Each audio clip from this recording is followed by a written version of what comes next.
In another moment, he was hastily filling the burned-out lamps from an oil supply he had previously noticed, and when the room was bright again, he looked about to see if he might find a lantern for further exploration. For racked though he was with horror, his sense of grim purpose was still uppermost, and he was firmly determined to leave no stone unturned in his search for the hideous facts behind Charles Ward's bizarre madness. Failing to find a lantern, he chose the smallest of the lamps to carry, also filling his pockets with candles and matches, and taking with him a gallon can of oil, which he proposed to keep for reserve use in whatever hidden laboratory he might uncover beyond the terrible open space, with its unclean altar and nameless covered wells.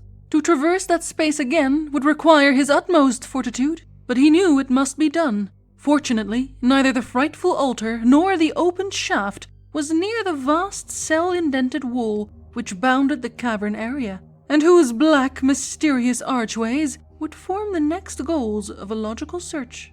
So Willett went back to that great, pillared hole of stench and anguished howling, turning down his lamp to avoid any distant glimpse of the hellish altar, or of the uncovered pit with the pierced stone slab beside it. Most of the black doorways led merely to small chambers, some vacant and some evidently used as storerooms, and in several of the latter he saw some very curious accumulations of various objects. One was packed with rotting and dust-draped bales of spare clothing, and the explorer thrilled when he saw that it was unmistakably the clothing of a century and a half before. In another room, he found numerous odds and ends of modern clothing, as if gradual provisions were being made to equip a large body of men. But what he disliked most of all were the huge copper vats which occasionally appeared. These, and the sinister incrustations upon them. He liked them even less than the weirdly figured leaden bowls, whose rims retained such obnoxious deposits and around which clung repellent odors, perceptible above even the general noisomeness of the crypt. When he had completed about half the entire circuit of the wall, he found another corridor, like that from which he had come, and out of which many doors opened. This he proceeded to investigate, and after entering 3 rooms of medium size and of no significant contents, he came at last to a large, oblong apartment, whose business-like tanks and tables, furnaces and modern instruments, occasional books and endless shelves of jars and bottles proclaimed it indeed the long-sought laboratory of Charles Ward, and no doubt of old Joseph Curwen before him. After lighting the 3 lamps which he found filled and ready, Dr. Willett examined the place and all its appurtenances with the keenest interest, noting from the relative quantities of various reagents on the shelves that young Ward's dominant concern must have been with some branch of organic chemistry. On the whole, little could be learned from the scientific ensemble, which included a gruesome-looking dissecting table, so that the room was really rather a disappointment. Among the books was a tattered old copy of Borellus in black letter, and it was weirdly interesting to note that Ward had underlined the same passage whose marking had so perturbed good Mr. Merritt at Curwen's farmhouse more than a century and a half before. That older copy, of course, must have perished along with the rest of Curwen's occult library in the final raid. 3 archways opened off the laboratory, and these the doctor proceeded to sample in turn. From his cursory survey, he saw that 2 led merely to small storerooms, but these he canvassed with care, remarking the piles of coffins in various stages of damage and shuddering violently at 2 or 3 of the few coffin plates he could decipher. There was much clothing also stored in these rooms, and several new and tightly nailed boxes which he did not stop to investigate. Most interesting of all, perhaps, were some odd bits which he judged to be fragments of old Joseph Curwen's laboratory appliances. These had suffered damage at the hands of the raiders, but were still partly recognizable as the chemical paraphernalia of the Georgian period. The 3rd archway led to a very sizable chamber, entirely lined with shelves, and having in the center a table bearing 2 lamps. These lamps Willett lighted, and in their brilliant glow studied the endless shelving which surrounded him. Some of the upper level were wholly vacant, but most of the space was filled with small, odd-looking leaden jars, of two general types. One, tall and without handles, like a Grecian lekithos or oil jug, and the other with a single handle and proportioned like a phaleron jug. All had metal stoppers and were covered with peculiar-looking symbols molded in low relief. In a moment, the doctor noticed that these jugs were classified with great rigidity, all the lekithoi being on one side of the room, with a large wooden sign reading Custodes above them, and all the phalerons on the other, correspondingly labeled with a sign reading Materia. Each of the jars or jugs, except some on the upper shelves that turned out to be vacant, bore a cardboard tag, with a number apparently referring to a catalogue, and Willett resolved to look for the latter presently. For the moment, however, he was more interested in the nature of the array as a whole, and experimentally opened several of the lekithoi and phalerons at random, with a view to a rough generalization. The result was invariable. Both types of jar contained a small quantity of a single kind of substance, a fine, dusty powder, of very light weight, and of many shades of dull, neutral color. To the colors which formed the only point of variation, there was no apparent method of disposal, and no distinction between what occurred in the lekithoi and what occurred in the phalerons. A bluish-gray powder might be by the side of a pinkish-white one, and any one in a phaleron might have its exact counterpart in a lekithos. The most individual feature about the powders was their non-adhesiveness. Willett would pour one into his hand, and upon returning it to its jug, would find that no residue whatever remained on its palm. The meaning of the two signs puzzled him, and he wondered why this battery of chemicals was separated so radically from those in glass jars on the shelves of the laboratory proper. Custodes, materia, that was the Latin for guards and materials, respectively. And then there came a flash of memory as to where he had seen that word, guards, before in connection with this dreadful mystery.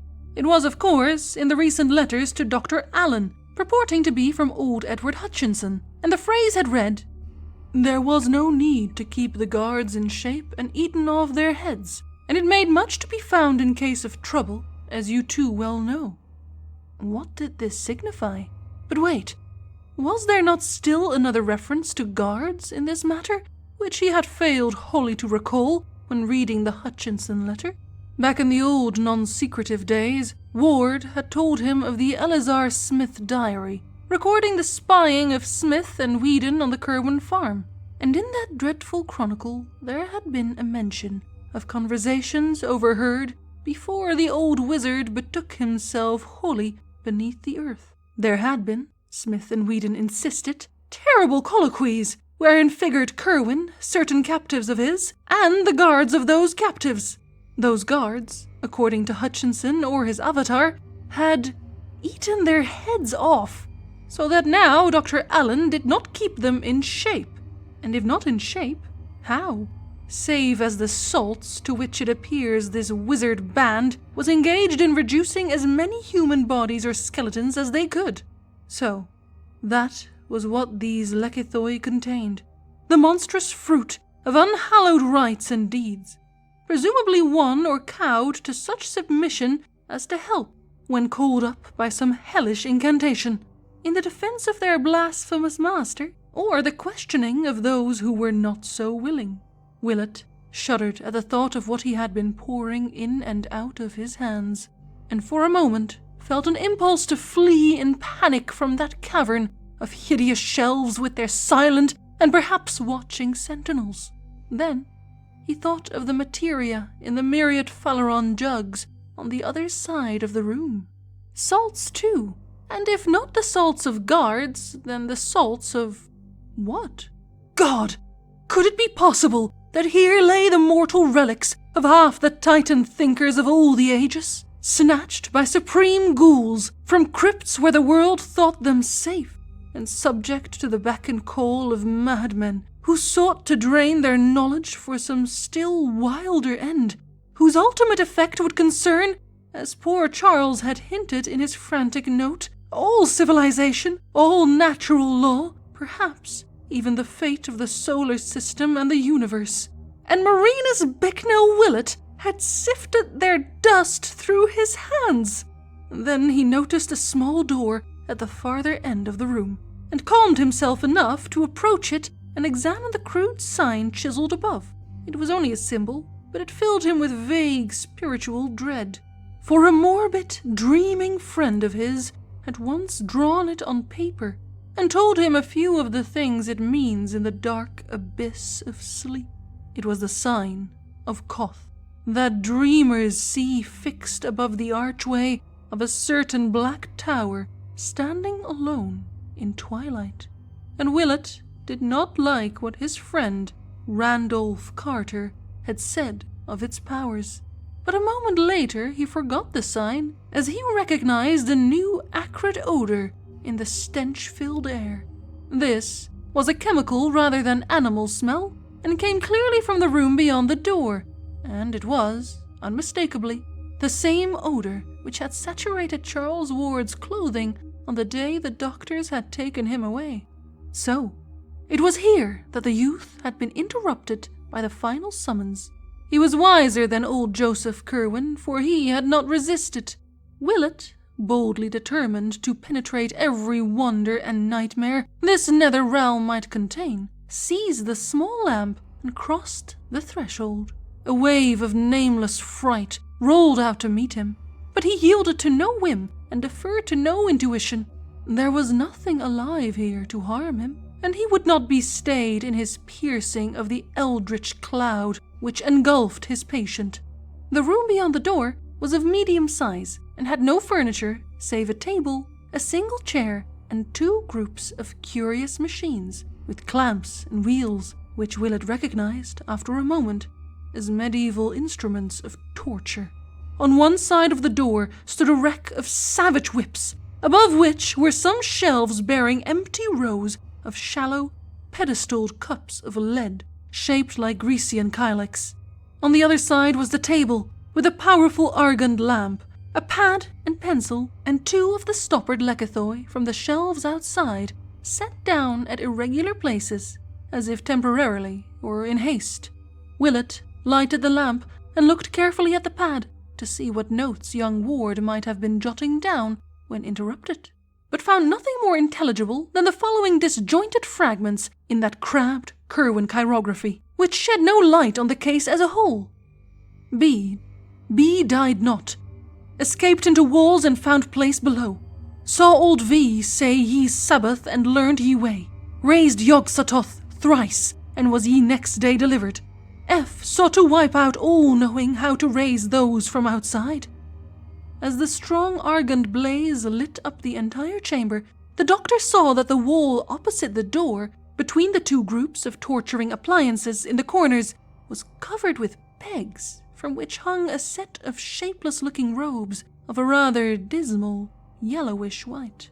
But far more interesting were the two vacant walls, both of which were thickly covered with mystic symbols and formulae roughly chiseled in the smooth, dressed stone. The damp floor also bore marks of carving, and with but little difficulty Willett deciphered a huge pentagram in the center, with a plain circle about 3 feet wide, halfway between this and each corner. In one of these 4 circles, near where a yellowish robe had been flung carelessly down, there stood a shallow kylix of the sort found on the shelves above the whip-rack, and just outside the periphery was one of the Phaleron jugs from the shelves in the other room, its tag numbered 118. This was unstoppered and proved upon inspection to be empty, but the explorers saw with a shiver that the kylix was not. Within its shallow area, and saved from scattering only by the absence of wind in this sequestered cavern, lay a small amount of a dry, dull, greenish efflorescent powder, which must have belonged in the jug, and Willett almost reeled at the implications that came sweeping over him as he correlated little by little the several elements and antecedents of the scene. The whips and the instruments of torture, the dust or salts from the jug of materia, The 2 lekythoi from the custody's shelf, the robes, the formulae on the walls, the notes on the pad, the hints from letters and legends, and the 1,000 glimpses, doubts, and suppositions which had come to torment the friends and parents of Charles Ward. All these engulfed the doctor in a tidal wave of horror as he looked at that dry, greenish powder outspread in the pedestaled leaden kylix on the floor. With an effort, however, Willett pulled himself together and began studying the formulae chiseled on the walls. From the stained and encrusted letters, it was obvious that they were carved in Joseph Curwen's time, and their text was such as to be vaguely familiar to one who had read much Curwen material, or delved extensively into the history of magic. One the doctor clearly recognized as what Mrs. Ward heard her son chanting on that ominous Good Friday a year before, and what an authority had told him was a very terrible invocation addressed to secret gods outside the normal spheres. It was not spelled here exactly as Mrs. Ward had set it down from memory, nor yet as the authority had shown it to him in the forbidden pages of Eliphas Levi, but its identity was unmistakable, and such words as Sabaoth, Metraton, Almonsin, and Zariatnatmik sent a shudder of fright through the searcher who had seen and felt so much of cosmic abomination just around the corner. This was on the left-hand wall as one entered the room. The right-hand wall was no less thickly inscribed, and Willett felt a start of recognition as he came upon the pair of formulae so frequently occurring in the recent notes in the library. They were, roughly speaking, the same, with the ancient symbols of dragon's head and dragon's tail heading them, as in Ward's scribblings, but the spelling differed quite widely from that of the modern versions, as if old Curwen had had a different way of recording sound, or as if later study had evolved more powerful and perfected variants of the invocations in question. The doctor tried to reconcile the chiseled version with the one which still ran persistently in his head, and found it hard to do, where the script he had memorized began Yain na Yog Sothoth. This epigraph started out as I Engniha Yog Sothotha, which, to his mind, would seriously interfere with the syllabification of the second word. Ground as the later text was into his consciousness, the discrepancy disturbed him, as he found himself chanting the first of the formulae aloud in an effort to square the sound he conceived with the letters he found carved. Weird and menacing, in that abyss of antique blasphemy, rang his voice, its accents keyed to a droning sing-song, either through the spell of the past and the unknown, or through the hellish example of that dull, godless wail from the pits whose inhuman cadences rose and fell rhythmically in the distance through the stench and the darkness. Yaina Yogsototh, Hilgeb Faithrog, Ua! But what was this cold wind which had sprung into life at the very outset of the chant? The lamps were sputtering woefully, and the gloom grew so dense that the letters on the wall nearly faded from sight. There was smoke, too, and an acrid odor, which quite drowned out the stench from the faraway wells, an odor like that he had smelt before, yet infinitely stronger and more pungent. He turned from the inscriptions to face the room with its bizarre contents, and saw that the kylix on the floor, in which the ominous efflorescent powder had lain, was giving forth a cloud of thick, greenish-black vapor, of surprising volume and opacity. That powder! Great God, it had come from the shelf of materia! What was it doing now? And what had started it? The formula he had been chanting, the first of the pair. Dragon's head, ascending note. Blessed Savior, could it be? The doctor reeled, and through his head raced wildly disjointed scraps from all he had seen, heard, and read of the frightful case of Joseph Curwen and Charles Dexter Ward. I say to you again, do not call up any that you cannot put down. Have ye words for laying at all time ready, and stop not to be sure when there is any doubt of whom you have. 3 talks with what was therein inhumed. Mercy of heaven, what is that shape behind the parting smoke? Marinus Bicknell Willett has no hope that any part of his tale will be believed, except by certain sympathetic friends. Hence he has made no attempt to tell it beyond his most intimate circle. Only a few outsiders have ever heard it repeated, and of these the majority laugh and remark that the doctor surely is getting old. He has been advised to take a long vacation and to shun future cases dealing with mental disturbance. But Mr. Ward knows that the veteran physician speaks only a horrible truth. Did not he himself see the noisome aperture in the bungalow cellar? Did not Willett send him home overcome and ill at 11 o'clock that portentous morning? Did he not telephone the doctor in vain that evening, and again the next day? And had he not driven to the bungalow itself on that following noon, finding his friend unconscious but unharmed on one of the beds upstairs? Willett had been breathing stertorously and opened his eyes slowly when Mr. Ward gave him some brandy fetched from the car. Then he shuddered and screamed, crying out, "That beard! Those eyes! God, who are you?" A very strange thing to say to a trim, blue-eyed, clean-shaven gentleman whom he had known from the latter's boyhood. In the bright noon sunlight, the bungalow was unchanged since the previous morning. Willett's clothing bore no disarrangement beyond certain smudges and worn places at the knees, and only a faint, acrid odor reminded Mr. Ward of what he had smelt on his son that day he was taken to the hospital. The doctor's flashlight was missing, but his valise was safely there, as empty as when he had brought it. Before indulging in any explanations, and obviously with great moral effort, Willett staggered dizzily down to the cellar and tried the fateful platform before the tubs. It was unyielding. Crossing to where he had left his yet unused tool satchel the day before, he obtained a chisel and began to pry up the stubborn planks one by one. Underneath, the smooth concrete was still visible, but of any opening or perforation there was no longer a trace. Nothing yawned this time to sicken the mystified father, who had followed the doctor downstairs, only the smooth concrete underneath the planks. No noisome well, no world of subterrane horrors, no secret library, no Kerwin papers, no nightmare pits of stench and howling, no laboratory or shelves or chiseled formulae. No. Dr. Willett turned pale and clutched at the younger man. "Yesterday," he asked softly, "did you see it here and smell it?" And when Mr. Ward, himself transfixed with dread and wonder, found strength to nod an affirmative, the physician gave a sound half a sigh and half a gasp, and nodded in turn. "Then I will tell you," he said. So, for an hour, in the sunniest room they could find upstairs, the physician whispered his frightful tale to the wondering father. There was nothing to relate beyond the looming up of that form when the greenish-black vapor from the kylix parted, and Willett was too tired to ask himself what had really occurred. There were futile, bewildered headshakings from both men, and once Mr. Ward ventured a hushed suggestion. "Do you suppose it would be of any use to dig?"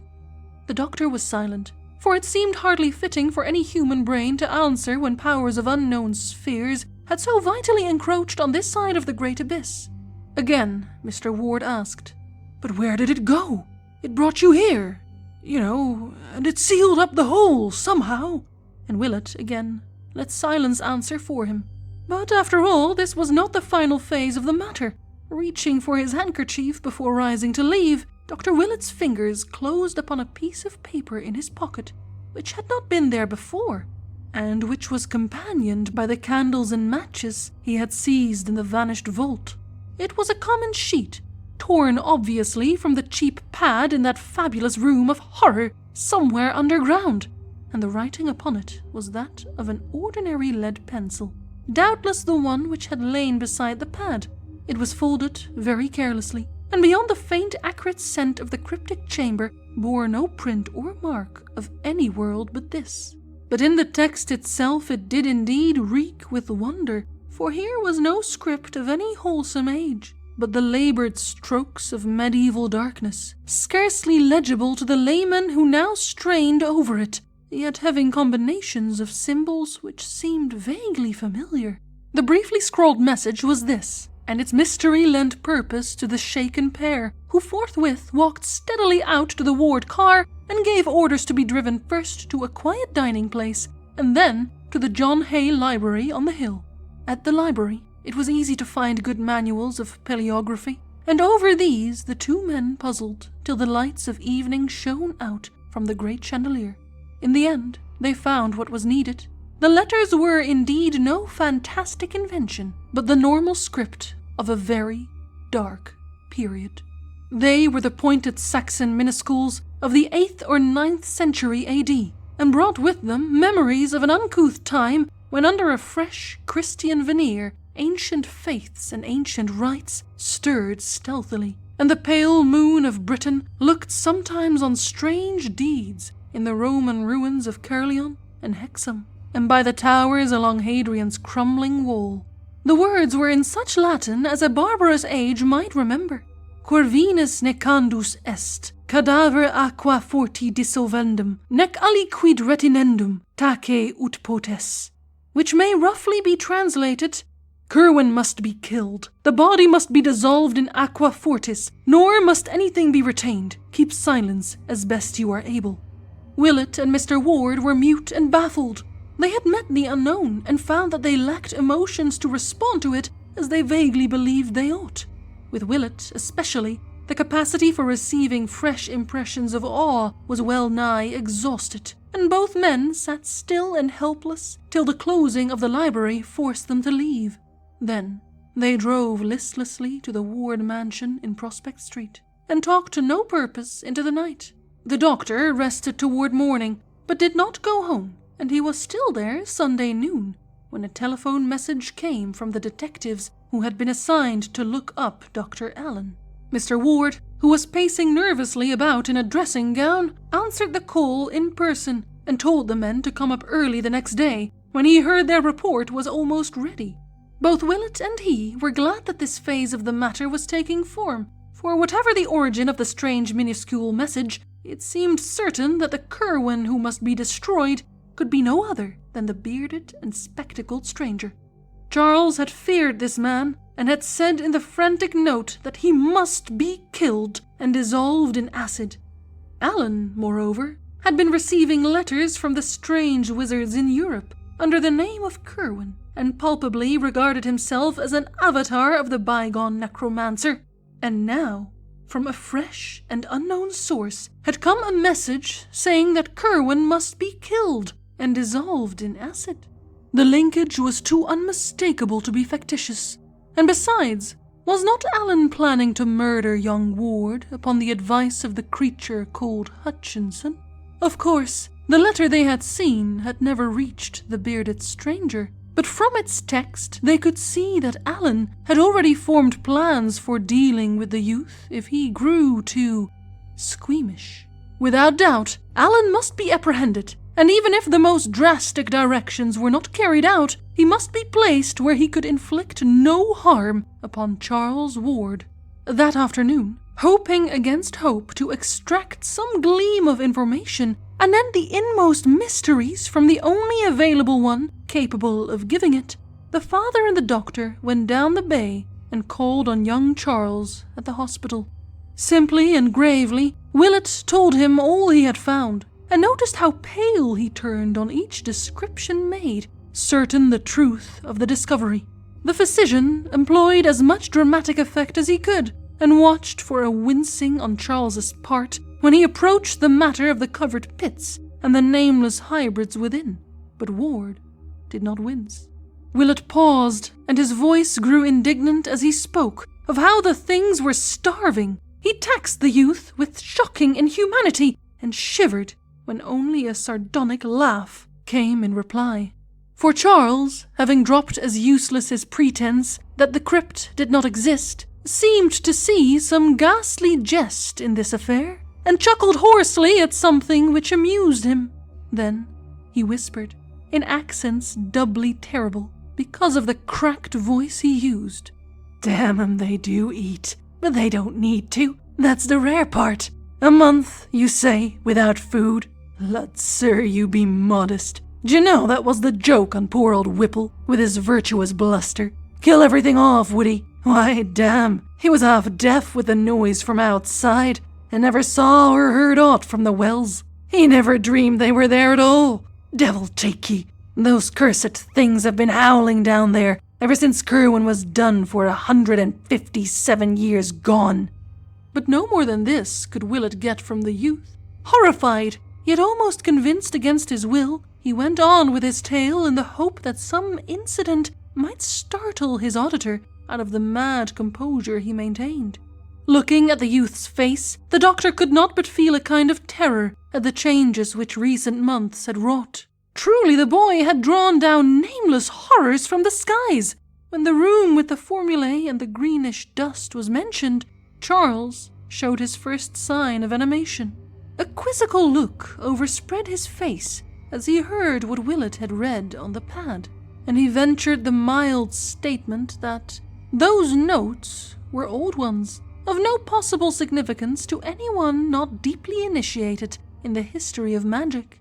But, he added, had you but known the words to bring up that which I had out in the cup, you had not been here to tell me this. 'Twas number 118, and I conceive you would have shook had you looked it up in my list in the other room. 'Twas never raised by me, but I meant to have it up that day you came to invite me hither.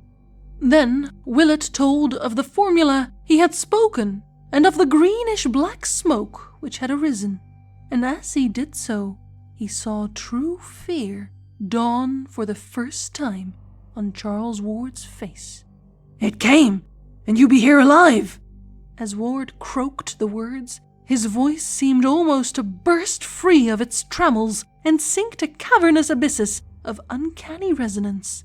Willett, gifted with a flash of inspiration, believed he saw the situation and wove into his reply a caution from a letter he remembered. "Number 118, you say? But don't forget that stones are all changed now in 9 grounds out of 10. You are never sure till you question." And then, without warning, he drew forth the minuscule message and flashed it before the patient's eyes. He could have wished no stronger result, for Charles Ward fainted forthwith. All this conversation, of course, had been conducted with the greatest secrecy, lest the resident alienist accuse the father and the physician of encouraging a madman in his delusions. Unaided, too, Dr. Willett and Mr. Ward picked up the stricken youth and placed him on the couch. In reviving, the patient mumbled many times of some word which he must get to Orne and Hutchinson at once. So, when his consciousness seemed fully back, the doctor told him that of those strange creatures, at least one was his bitter enemy, and had given Dr. Allen advice for his assassination. This revelation produced no visible effect, and before it was made, the visitors could see that their host had already the look of a hunted man. After that, he would converse no more. So Willett and the father departed presently, leaving behind a caution against the bearded Allen, to which the youth only replied that this individual was very safely taken care of, and could do no one any harm even if he wished. This was said with an almost evil chuckle, very painful to hear. They did not worry about any communications Charles might indite to that monstrous pair in Europe, since they knew that the hospital authorities seized all outgoing mail for censorship and would pass no wild or outre-looking missive. There is, however, a curious sequel to the matter of Orne and Hutchinson, if such indeed the exiled wizards were. Moved by some vague presentiment amidst the horrors of that period, Willett arranged with an international press-cutting bureau for accounts of notable current crimes and accidents in Prague and in eastern Transylvania, and after 6 months believed that he had found 2 very significant things amongst the multifarious items he received and had translated. One was the total wrecking of a house by night in the oldest quarter of Prague, and the disappearance of the evil old man called Joseph Nadek, who had dwelt in it alone ever since anyone could remember. The other was a Titan explosion in the Transylvanian mountains, east of Rakas, and the utter extirpation with all its inmates of the ill-regarded Castle Ferenci, whose master was so badly spoken of by peasants and soldiery alike that he would shortly have been summoned to Bucharest for serious questioning, had not his incident cut off a career already so long as to antedate all common memory. Willett maintains that the hand which wrote those minuscules was able to wield stronger weapons as well, and that, while Kerwin was left to him to dispose of, the writer felt able to find and deal with Orne and Hutchinson itself. Of what their fate may have been, the Doctor strives sedulously not to think.